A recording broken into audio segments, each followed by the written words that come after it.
Και στο τέλος. Παίξτε!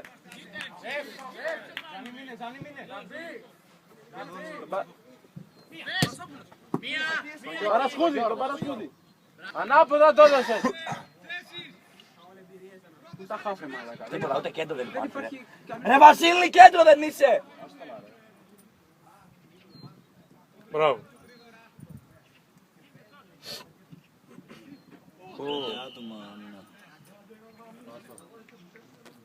Yellow card. Γι' αυτό χάνουμε ρε μαλάκα, γιατί οι άλλοι παίζουν δυνατά ρε μαλάκα. Εμείς Γιατί δεν μπορείς να παίξεις δυνατά και εσύ ρε φίλε. κοίτα πως παίζουν οι δικοί μας. Αυτό σου λέω, τι σχέση έχει που το λες. Μου λέτε οι άλλοι παίζουν πέντε αμυντικούς, οι άλλοι παίζουν δυνατά. Παίξε Όχι ρε εσύ. φίλε, οι άλλοι είναι πάμε όλοι πίσω, πάμε όλοι μπροστά. Αυτό είναι. Μια χαρά το κάνουν στην Αυτό. Κερδίζουν για να Ρε μην. μαλάκα είναι σφιχτοί πίσω και έχουν δύο παίκτες μπροστά που παίζουν ρε μαλάκα. Αυτό είναι. Γίνεται το στημένο και άλλοι.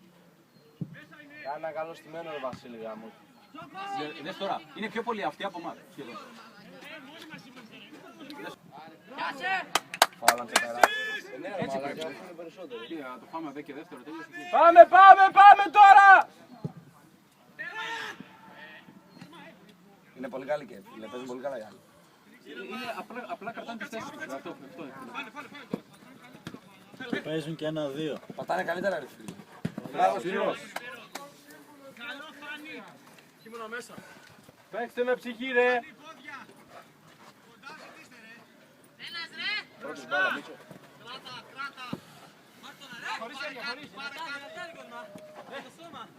Είναι πάνω του ρε πως μας. Ανεβείτε ρε! Έλα, παίξε.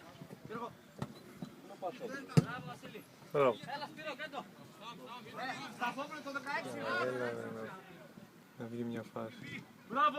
Γιατί ρε. Είναι πολύ τέτοιο πίσω.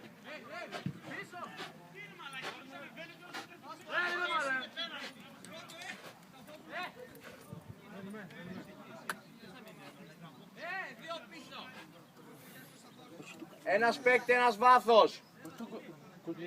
Ένας παίκτη, ένας βάθος. Κοσμά. Άμα πήγε και είναι γρήγορος αυτός ρε μαλάκα.